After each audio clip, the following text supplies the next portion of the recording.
أما بعد فأعوذ بالله من الشيطان الرجيم بسم الله الرحمن الرحيم قال الله تبارك وتعالى في القرآن المجيد والفرقان الحميد إن الله وملائكته يصلون على النبي يا أيها الذين آمنوا صلوا عليه وسلموا تسليما محمد صلى الله عليه وسلم.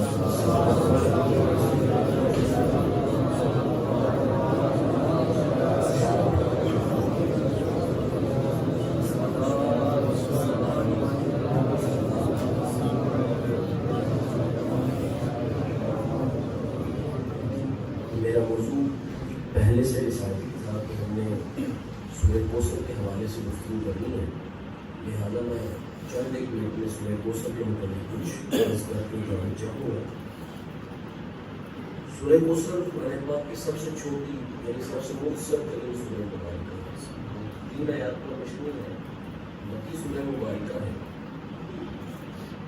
اس کا شان نزول یہ ہے نبی احمد نور مجسم شاہ بنی آدم احمد مجتبیٰ جناب محمد صلی اللہ علیہ وسلم کو اللہ نے پہلی اولاد نرینہ سیدنا قاسم کی صورت میں رکھا ہے۔ آپ کے بڑے صاحبزادے حضرت قاسم علیہ السلام بچپنے میں ہی وصال فرما گئے۔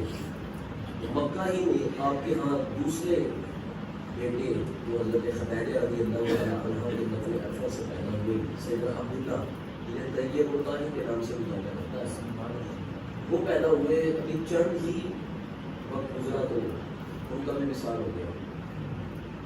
اب جب ظاہری طور پر حضور کو کوئی بیٹا حضور کی نسل کو آگے چلانے والا نہ رہا تو کفار جو کہ حضور کے بدترین دشمن تھے انہوں نے یہ بات کہنا شروع کر دی کہ نعوذ باللہ محمد ابتر ہو گیا ہے۔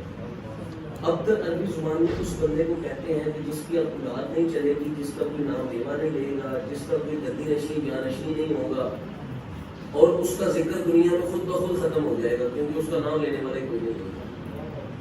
اب جب حضور کے بارے میں اتنی بڑی بات کرتے کہ نعوذ باللہ محمد ابتر ہو گئے، حضور تک یہ بات پہنچی تو حضور کو بڑا دکھ ہوا، چشمان رحمت تار ہوئی، آنسو بہتے ہوئے رخسار سے داڑھی کو چومنے لگے اور جبریل حاضر خدمت ہوئے۔ عرض کی سونے رب فرماتا ہے انا آتیناک الکوثر، آپ پریشان کیوں ہوتے ہیں، ہم نے تو آپ کو کوثر کا مالک بنایا ہے۔ فصلی لربک وانحر، اٹھ کے نماز ادا کیجیے، قربانی کیجیے رب کے لیے۔ انا شانیک هو الابتر، آپ کا دشمن بے نام و نشان کر دیا جائے گا، کائنات میں کسی کا نام رہے گا تو محمد مصطفیٰ کا رہے گا۔ انا شانیک، آپ کا دشمن جو ہے وہ بے نام و نشان ابتر ہو جائے گا، اس کا نام نہیں رہے گا دنیا کے اندر، نام رہے گا تو صرف آپ کا رہے گا۔ یہ آیات حضور تک پہنچی، حضور مسکرانے لگے اور پھر نبی رحمت صلی اللہ علیہ وسلم نے یہ جملہ کہا، یہ کہتے ہیں میں ابتر ہوں جبکہ میں محمد ہوں۔ اب علماء کے درمیان ایک بحث چھڑ گئی دور صحابہ سے آج تک کہ یہ لفظ کوثر جو ہے جس کے بارے میں آپ نے فرمایا انا آتیناک الکوثر، ہم نے آپ کو کوثر عطا فرمایا، اس کوثر سے مراد کیا ہے؟ حضرت امام بخاری نے بھی اس موضوع پر ڈسکشن کی ہے، فرماتے ہیں کہ ایک بندہ حضرت عبداللہ بن عباس کی بارگاہ میں حاضر ہوا تو کہنے لگا اس کوثر سے مراد نہر کوثر ہے نا؟ تو حضرت عبداللہ بن عباس کہنے لگے یہ ان تمام کوثر میں سے ایک چیز ہے جو مصطفیٰ کو عطا فرمائی۔ ابھی شاید یہ بات سمجھ نہ آئے کیونکہ علماء کہتے ہیں کہ اس کوثر سے مراد رب نے کیا لیا ہے وہ رب ہی بہتر جانتا ہے، کیونکہ کوثر عربی زبان میں کہتے کسی نے پہلے لغت کے اعتبار سے یہ سمجھی ہے۔ عربی لغت یہ کہتی ہے کہ جب کسی چیز کی کثرت کو بیان کرنا ہو نا، کثرت یعنی اگر آپ کثرت تعداد لے لیجیے، تعداد کی کثرت بیان کرنی ہے کہ بہت زیادہ لوگ تھے تو عربی لوگ سب سے پہلے لفظ استعمال کرتے ہیں کثیر، یعنی جب ایک حال کا 60 to 70% حصہ فل اپ ہو تو اسے کہتے ہیں کثیر۔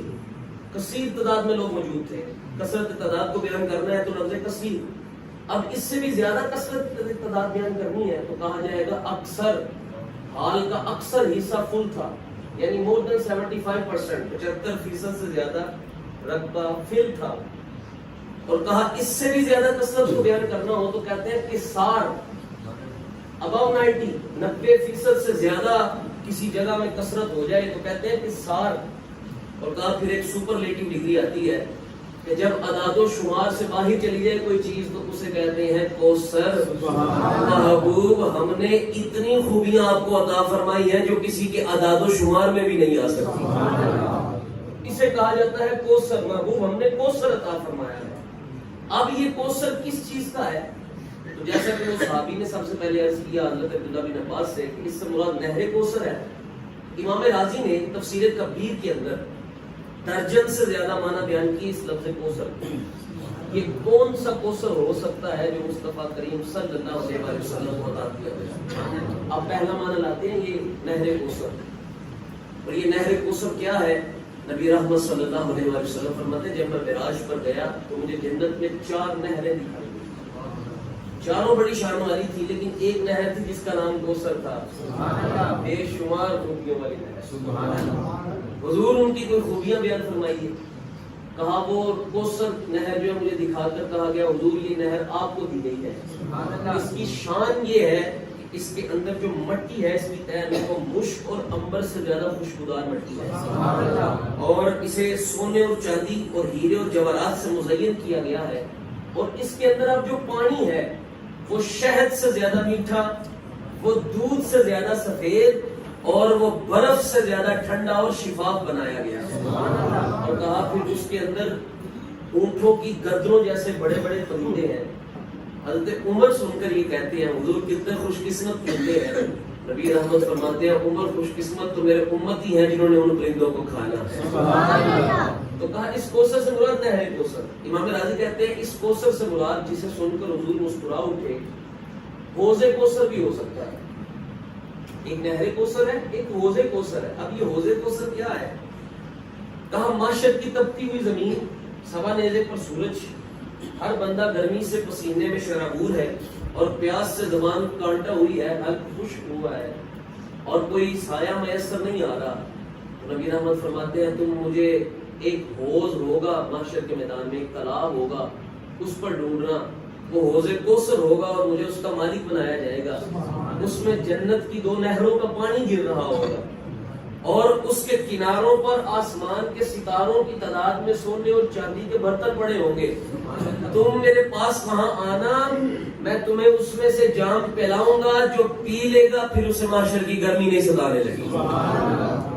تو کہا اس سے مراد حوض کوثر۔ اور امام راضی تیسرے مقام پر لکھتے ہیں اس سے مراد مقام محمود، اور یہ سب سے اہم مقام ہے، اور جو میں سمجھتا ہوں ہم آج تک سمجھ نہیں سکے مقام محمود کیا ہے۔ حالانکہ یہ اتنا اہم تھا کہ ہم سے کہا گیا ہر اذان سننے کے بعد کہو وَبْعَثْهُ فِي مُقَامٍ مَحْمُودٍ الَّذِي بَعَثْتَ، اے رب العالمین حضور کو اس مقام محمود پر فائز فرما جس کا تو نے ان سے وعدہ کیا ہے۔ یہ کتنا اہم مقام تھا کہ امتیوں سے کہا گیا ہر اذان کے بعد اس کی دعا کرو، اور امتی آج تک اس مقام محمود کو سمجھ نہیں سکے کیوں کہا گیا بار بار اس کے لیے دعا کرو۔ نبی کو کیا ضرورت تھی ہماری دعا کی؟ لیکن سنیے نبی رحمت صلی اللہ علیہ وسلم فرماتے ہیں اللہ رب العزت نے مجھ سے فرمایا محمد صلی اللہ علیہ وسلم اگر چاہو تو مجھ سے وعدہ لے لو کہ میں تمہاری آدھی امت کی بخشش کر دیتا ہوں، اور اگر چاہو تو مجھ سے وعدہ لے لو میں تمہیں مقام محمود عطا کر دیتا ہوں۔ حضور فرماتے ہیں میں نے مقام محمود کو قبول فرمایا، آدھی امت کی بخشش پر مقام محمود کو قبول فرمایا، رب نے میرے سے مقام محمود کا وعدہ کر لیا۔ اب ہر اذان کے بعد ہم اس مقام محمود کے وعدے کی دعا کو پورا کیوں کرتے ہیں؟ کہا مقام محمود یہ ہے رب اپنی شایان شان جب اپنے عرش پر جلوہ افروز ہوگا، پھر ایک نورانی ممبر لایا جائے گا، پھر میرے مصطفیٰ کو اس پر بٹھایا جائے گا، پھر حضور کو اذن شفاعت عطا کیا جائے گا، اور کہا جائے گا محمد جس کی چاہیے اس کی بخشش فرما دی۔ کہا میں محمد تب تک راضی نہیں ہونے والا جب تک اپنے ہر ایک امتی کی بخشش نہیں کروا لے۔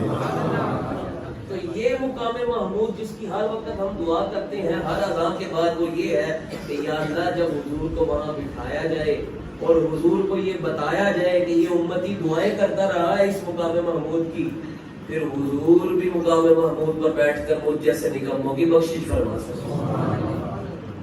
تو کہا مقام محمود، لیکن یہاں امام راضی ان باتوں کو لکھ کر فرماتے ہیں آیات کا پس منظر یہ بتاتا ہے کہ اس سے مراد حضور کا ذکر ہو سکتا ہے، کیونکہ اعتراض کرنے والوں نے اعتراض یہ کیا تھا حضور کا ذکر باقی نہیں رہے گا، لیکن ہم نے آپ کو کوثر ذکر کی صورت کے اندر عطا فرمایا کہ وَرَفَعْنَا لَكَ ذِكْرَكَ کا مصداق آپ کو بنایا، مصداق آپ کی ذات کو بنایا گیا کہ کائنات عالم کے اندر کہیں ذکر رہے گا تو میرے مصطفیٰ کا رہے گا. آج تک یہ بتاتی ہے زمین پر چلنے والے وقت میں ایک سیکنڈ ایسا نہیں ہے کہ زمین پر کسی نہ کسی جگہ اذان میں میرے مصطفیٰ کا نام نہ بلند ہو. اور یہ وہ جگہ ہے جہاں مجھ جیسے نکمے کی رسائی ہے. خدا کی قسم اگر پوچھو میرے عشق سے تو کائنات عالمین کے اندر تمام جہانوں کے تمام کونوں کے اندر کوئی گوشہ خالی نہیں ہے جہاں میرے مصطفیٰ کا ذکر پورا بنے نہ سکتا. تو کہا ذکر مصطفیٰ. اور امام راضی یہاں ایک بڑی خوبصورت بات لکھتے ہیں، میں بالکل بات کو ختم کرنے جا رہا ہوں. امام راضی کہتے ہیں اس سے مراد اولاد مصطفیٰ، کیونکہ اعتراض ہوا تھا حضور کی اولاد پر، آپ کی اولاد نہیں رہے گی، آپ کا جانشین، آپ کا نام لیوا نہیں رہے گا. حضور کو کوثر ایسا عطا فرمایا گیا کہ اس صورت کے بعد سیدہ فاطمہ زہرا پیدا ہوئی، اور پھر حضرت سیدہ طیبہ طاہرہ صابرہ شاکرہ فاطمہ زہرا رضی اللہ تعالی عنہا وسلام اللہ علیہا، آپ کے بطن اطہر سے حسنین کریمین سے نسل مصطفیٰ کو چلایا گیا، اور پھر اس نسل کے اندر اتنی برکت رکھی گئی کہنے والوں کی اولاد کا پتہ نہیں ملتا. میرے مصطفیٰ کی اولاد کبھی بغداد میں عبد القادر نظر آتی ہے، کبھی لاہور میں علی حجویری نظر آتی ہے. بات طویل نہ کروں، قیامت آنے والی ہے اور عیسیٰ بھی دنیا پر آ گئے ہیں، اور نماز کا وقت ہوتا ہے، مصلی پر کھڑا مصطفیٰ کا پتر مہدی ہوگا. قیامت تک میرے مصطفیٰ کی آل کو محفوظ کروایا گیا. کہنے والے نے کہا اولاد نہیں رہے گی، قیامت تک مصطفیٰ کی آل کو چلایا گیا. اور پھر امام راضی نے ایک آخری بات عرض کروں، کیونکہ مانا تو انہوں نے کئی بیان کیے لیکن مقصود یہ ہے. امام راضی نے یہاں ایک بات کہی، امام راضی کہتے ہیں اگر اس سے مراد آل مصطفیٰ لیا جائے تو بہت اعلیٰ ہے، لیکن یہاں بھی سورت کا معنی پورا نہیں ہوتا، کیونکہ سورت یہ کہتی ہے کہ اِنَّا شَانِئَکَ هُوَ الْأَبْتَرُ، آپ کا دشمن بے نام و نشان ہو جائے گا. اگر حضور کو اولاد کی کثرت دی گئی تو ہونا یہ چاہیے تھا کہ جس نے یہ بات کی تھی اس کی اولاد نہ رہتی. تو بات کرنے والا تھا آس بن وائل سہمی، اور آس بن وائل سہمی کے تو 4 پتر تھے اور بالکل زندہ حشاش بشاش تھے، تو وہ بے نام و نشان کیسے ہوا؟ تو حضرت امام راضی کہتے ہیں جو ہمیں سمجھ آتی ہے اس آیت کا معنی مفہوم یہ ہے، اور یہاں کوثر سے مراد یہ ہے کہ حضور کی امت، حضور کی، کیونکہ امت نبی کی روحانی اولاد ہوتی ہے. یہ حضور کا اپنا فرمان بھی ہے، نبی امت کے روحانی والد ہوتے ہیں، نبی کی ازواج امت کی مائیں ہوتی ہیں، نبی کی ازواج امت کی مائیں ہوتی ہیں. تو کہا اس سے مراد روحانی اولاد یعنی امت مصطفیٰ، کیونکہ آس بن وائل سہمی کے پتر تو 4 تھے، لیکن ایسا بے نام و نشان ہوا وہ خبیث کہ 4 کے 4 پتر رب نے کلمہ پڑھا کر مصطفیٰ کے غلام کروا دیے تھے. وہ پتر جنے تو آس بن وائل نے تھے، لیکن وہ نعرے میرے مصطفیٰ کے لگانے والے ہو گئے. اس سے مراد امت مصطفیٰ، اس کوثر سے مراد امت مصطفیٰ صلی اللہ علیہ وسلم. اور کون سی امت کہ جس کے بارے میں حضور فرمائے کہ مجھے بتایا گیا 120 صفحے بنے گی محشر کے میدان میں لوگوں کا، 40 صفحے تمام امتیوں کی، تمام نبیوں کے امتیوں کی، اور 80 صفحے مجھ محمد کے امتیوں کی بتائی جائے. اور پھر ایک حدیث بڑی خوبصورت ہے، کہتے ہیں میں معراج پر گیا، اللہ اکبر، تو مجھ پر ہر نبی پیش کیا گیا اپنی امت کے ساتھ. تو میں دیکھتا کسی نبی کے ساتھ کوئی امتی نہیں، کسی نبی کے ساتھ 2-4 امتی، کسی نبی کے ساتھ 10-12 امتی. تو ایسے سلسلہ بڑھتا گیا. ایک جگہ مجھے کافی تعداد نظر آئی تو میں نے کہا کہ کیا یہ میری امت ہے؟ کہا نہیں، یہ تو موسیٰ کی امت ہے. تو کہا میری امت کہاں ہے؟ تو حضور فرماتے ہیں مجھے اشارہ کر کے بتایا گیا یہ دیکھیے یہ دیکھیے یہ دیکھیے یہ دیکھیے. کہا میں آسمانوں کے کناروں پر جہاں دیکھتا تھا مجھے محمد کی امت نظر آتی تھی. اور کہا میں پھر محشر کے میدان کے اندر اپنی امت پر تمام نبیوں کے درمیان فخر کروں گا, کیونکہ یہ امت کوثر کے معنی کو پوری اترتی ہے. کیونکہ اس امت کی کثرت باقی امتوں سے زیادہ, اس امت پر ہدایت باقی امتوں سے زیادہ.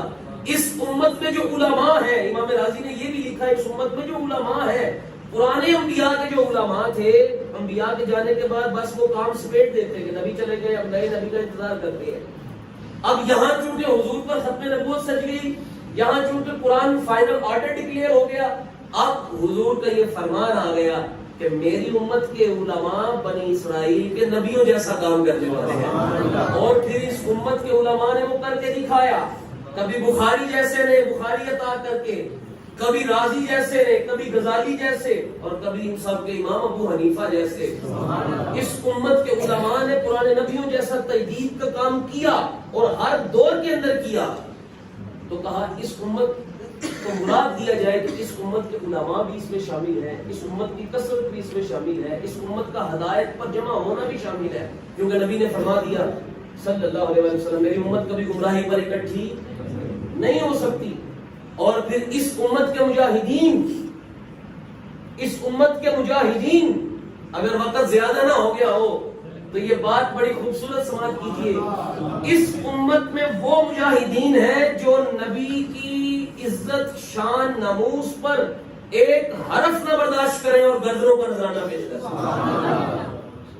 اور آپ اس کا آغاز کہاں سے لیجیے؟ جب میرے نبی رحمت صلی اللہ علیہ وسلم نے بس پردہ کیا دنیا سے اور ایک بدبخت مسلمہ بن کذاب کے نام سے حضور کی ناموس پر اور ختم نبوت پر ڈھاکہ ڈالنے کے لیے نکلا. حضرت ابوبکر صدیق نے تمام مدینے کے مجاہدین کو جنگ کے لیے بھیجا.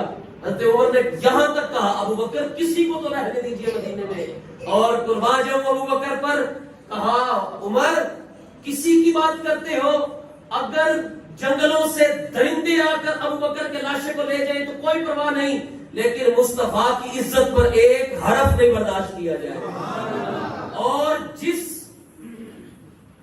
تحریک کا, جس ناموس کی حفاظت کی تحریک کا قائد ابوبکر ہو, اور پھر کبھی اس تحریک کے اندر کان دجال کے خلاف مہر علی شاہ نکل کر آئے, اور کبھی عبدالستار خان نیازی اور کبھی شاہ احمد نورانی نکل کر آئے, بات ختم کر دیتا ہوں, میں بڑا نکما سا بندہ ہوں, یہ بڑے اعلیٰ لوگ ہیں, میں نے یہ نہیں دیکھے. اب تو کہتو رجال کا زمانہ ہے, کوئی صالح بندہ نظر نہیں آتا, لیکن قربان یوں ویل چیئر پر بیٹھا ایک بابا میں نے بھی دیکھا ہے.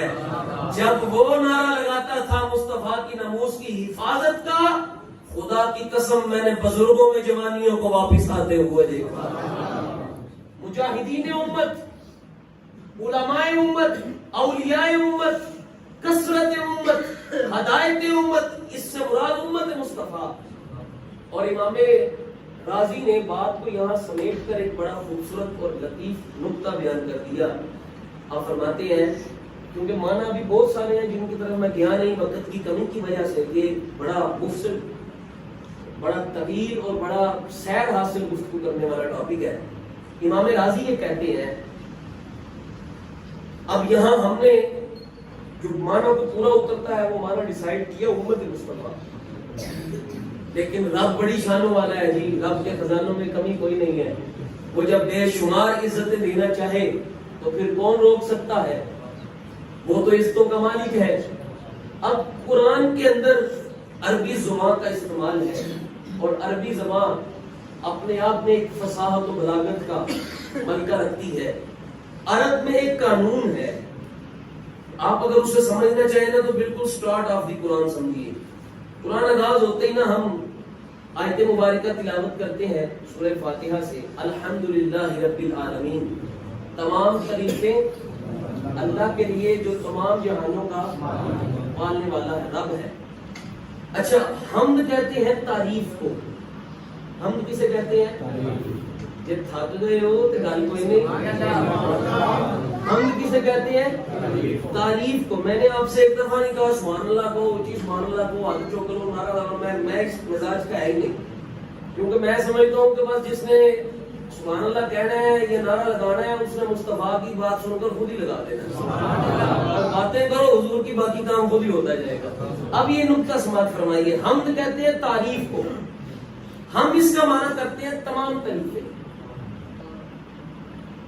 ہم اس کا کیا معنی کرتے ہیں؟ حالانکہ یہاں لفظ ہے حمد. الحمدللہ حمد معنی ہے نا. اسی طرح جیسے آپ کہتے ہیں رب العالمین. عالمین جمع ہے عالم کی. عالم کہتے ہیں صاحب علم کو، عالم کہتے ہیں جہان کو. عالم کی جمع ہے عالمین، جہانوں کا. جو رب ہے جہانوں کا. لیکن ہم معنی یہ نہیں کرتے، ہم معنی کرتے ہیں جو رب ہے تمام جہانوں کا. یہ تمام حمد کے ساتھ تمام یا جہانوں کے ساتھ تمام، یہ کس کا معنی ہے؟ کہا یہ معنی ہے کہ عرب زبان کے اندر جب کسی لفظ پر الف لام داخل ہو جائے تو وہ معنی تمام کے لیے ہو جاتا ہے. حمد سے پہلے ہے الف لام الحمد. الحمد کا معنی، حمد کا معنی تھا تعریف، الحمد کا معنی ہو گیا تمام تعریفیں. عالمین سے پہلے الف لام رب العالمین، الف لام عالمین. تو عالمین تھا جمع جہانوں کے لیے اور العالمین ہو گیا تمام جہانوں کے لیے. گھر جانا، قرآن کھولنا اور یہ آپ کو سب سے آخر میں سورہ کوثر مل جائے گی اور سورہ کوثر کو نکال کر دیکھنا. مالک نے کوثر نہیں کہا، مالک نے کہا ہے الکوثر. محبوب کسی ایک کوثر کی بات نہیں کر رہا. جو دل کرتا ہے امتیوں سے کہو مانا لے لو. ہم نے ہر چیز کی، تمام چیزوں کی کوثر آپ مصطفیٰ کو عطا فرما دی. تمام چیزوں میں بے شمار خوبیاں. آپ کسی بھی چیز کو لے لیجئے، تمام چیزوں کے اندر اگر کامل الاکمل اور انگنت خصوصیت سے کسی کو وہ شان عطا کی ہے تو وہ صرف محمد مصطفیٰ کو عطا کی. اللہ رب العزت مجھے اور آپ کو اور ہماری آنے والی نسلوں کو مصطفیٰ کریم صلی اللہ علیہ وسلم سے محبت، عقیدت، مربت کی توفیق عطا فرمائے. آخر دعوانا الحمدللہ. آمین. بسم اللہ الرحمن الرحیم. اللہم صلی علی سیدنا و مولانا و مرجانا و مأوانا محمد معدن الجود والکرم والعطاء وبارک وسلم وسلم علیہ. اللهم ربنا آتنا في الدنيا حسنة وفي الآخرة حسنة وقنا عذاب النار وقنا عذاب القبر وقنا عذاب القبر وقنا عذاب المرض وقنا عذاب الحشر وقنا فتنة الدجال وقنا حساب الميزان. ربنا ظلمنا أنفسنا وإن لم تغفر لنا وترحمنا لنكونن من الخاسرين. اللهم يا ربنا نحن نسألك علما نافعا ورزقا واسعا وقلبا خاشعا ولسانا ذاكرا وتوبة نصوحا وتوبة قبل الموتنا وراحة عند الموتنا ومغفرة ورحمة بعد الموت.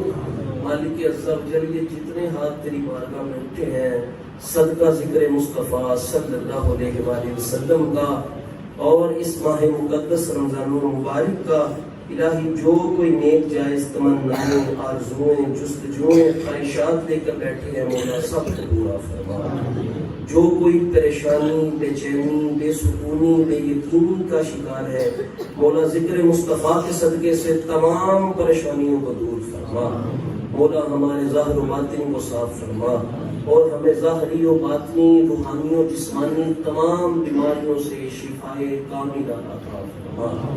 اے مالک عز و جل قرآن اور صاحب قرآن کے دامن کو تھامنے، ان سے محبت کرنے اور انہی کی محبت کو قبر اور حشر میں ساتھ کرنے کی توفیق نصیب فرما. وصلی اللہ تعالی علی خیر خلقہ محمد وآلہ وصحبہ اجمعین برحمتک یا